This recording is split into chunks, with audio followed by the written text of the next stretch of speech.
Le livre était vendu 45 $ alors qu'il est normalement proposé à 25 centimes ailleurs.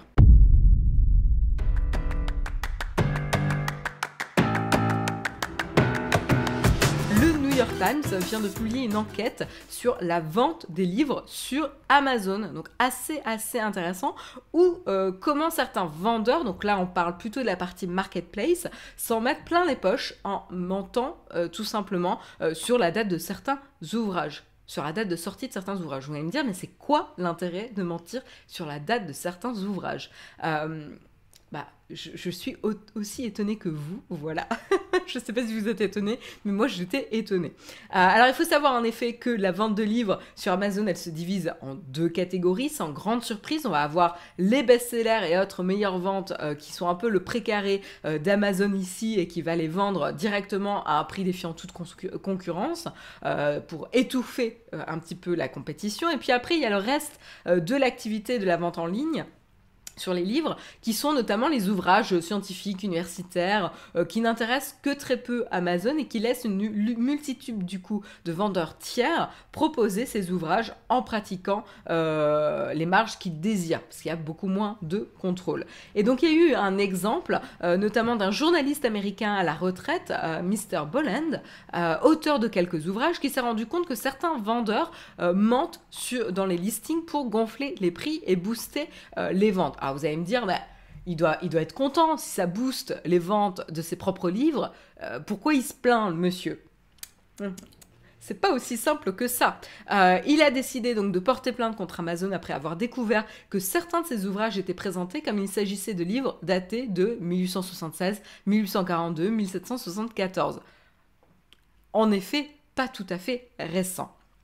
C'est pas la seule victime, Mr. Boland n'est pas la seule victime de ce genre de fraude, mais le New York Times justement rapporte être tombé sur plus de 100 000 résultats en cherchant sur Amazon, tous des livres publiés avant 1800, soi-disant publiés avant 1800. Dans la liste, on trouvait entre autres des exemplaires surprenants comme le livre de campagne de Barack Obama qui était sorti pour rappel en 2008, mais daté sur Amazon de 1725. Non, c'est pas une blague. On croirait, mais c'est pas une blague.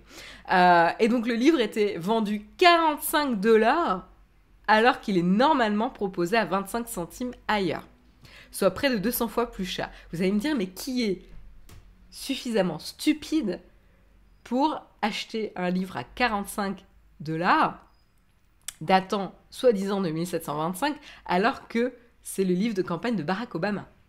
Alors, à moins qu'on ait des auteurs de vin, ça me paraît... Alors après, par contre, sur le fait de chercher des vieux livres, ça, moi, je comprends complètement.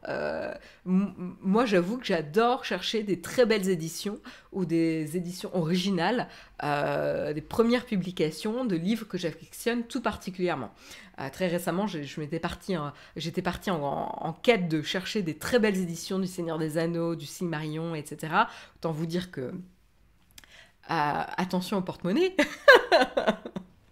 Après, du coup, il y a d'autres éditions peut-être un peu plus récentes qui sont aussi très jolies et un peu plus abordables, mais je peux comprendre en tout cas cette attention sur les premières éditions et des livres voilà, datant de l'époque ou du vivant des auteurs, etc. Moi, je trouve ça génial, ou même du pays de l'auteur, etc. Moi, j'avoue, j'aime bien mener l'enquête pour ce genre de choses, des très beaux livres qui sont empreint d'histoire. Moi, je trouve ça génial. Mais là, je veux dire, on n'achète pas n'importe quoi comme type de livre. Enfin, je sais pas, ça me paraît hallucinant d'acheter un livre de campagne de Barack Obama à 45 $. Voilà, soi-disant datant de 1725. Je trouve ça fabuleux. Bref, pourquoi ça pose un problème à Mr. Boland? Vous allez me dire, mais il va gagner plus d'argent, monsieur. Pas forcément, et surtout, le problème, c'est lorsqu'un vendeur prétend avoir une édition de 1602 vendue près de 1000 $, cela constitue une diffamation à l'encontre de l'auteur, parce que tout simplement, lui n'existait pas au moment de l'écriture. Dans ce cas-là. Et donc ça veut dire que ce n'est pas l'auteur. Et donc du coup, ça porte préjudice ici. Donc ça voudrait dire qu'il plagie un autre auteur. Et donc du coup, c'est assez intéressant. Donc de son côté, Amazon, qu'est-ce qu'ils répondent? Bah, ils disent ne pas autoriser l'activité, évidemment. Voilà, ils disent bah non, bah, c'est pas autorisé sur la plateforme. On n'a rien vu aujourd'hui. Il apparaît seulement qu'un petit nombre de ces livres ont été vendus par des tiers sur notre magasin. Nous n'avons aucune preuve qu'aucun d'entre eux étaient des contrefaçons. Donc ils disent, en tout cas pour se protéger, qu'il n'y a pas de contrefaçon, même si certaines informations étaient fausses. Mais ce n'était pas des contrefaçons, ce qu'on peut reprocher souvent des fois sur la plateforme Amazon de vendre des contrefaçons, et là ils prennent des mesures. Mais là a priori il ne s'agit pas de contrefaçon, il s'agit d'une mauvaise information sur le listing. Et donc a priori ils disent qu'ils enquêtent pour savoir comment cela a pu arriver, donc à voir un petit peu ce qui va se passer, mais voilà la défense d'Amazon. Peut-être des gens qui règlent des scripts auto, genre 6 livres avant 1900 et de moins de $50 achètent. Ouais, peut-être, ouais, peut-être. Ouais, c'est pas bête, ouais, pour faire du marché, revendre et se faire des marges. Je suis un voyageur du temps, je fais des allers-retours pour vendre des livres.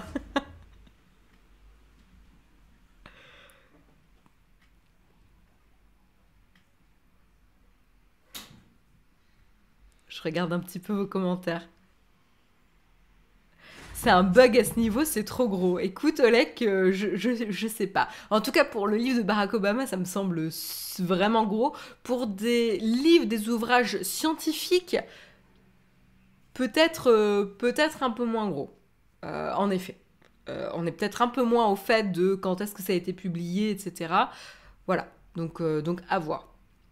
En tout cas, voilà pour la petite enquête. Si vous souhaitez en savoir plus, n'hésitez pas à vous rendre sur le New York Times. Mais voilà en tout cas pour l'info. On continue. Après, il suffit qu'un acheteur ne fasse pas attention à la date et croit que c'est le prix de revente. Ouais, mais... Enfin, je veux dire, j'ai envie de te dire, les livres de Barack Obama, je pense que ça doit faire partie je pense que c'est un peu l'exception ici, parce que ça doit faire partie des best-sellers quand même. Et du coup, de savoir que tu peux le trouver facilement à 25 centimes, ou ils se disent que 25 centimes, c'est trop peu cher. Et donc, c'est une contrefaçon. Et donc, du coup, on va prendre celui à $45. Possible. Possible.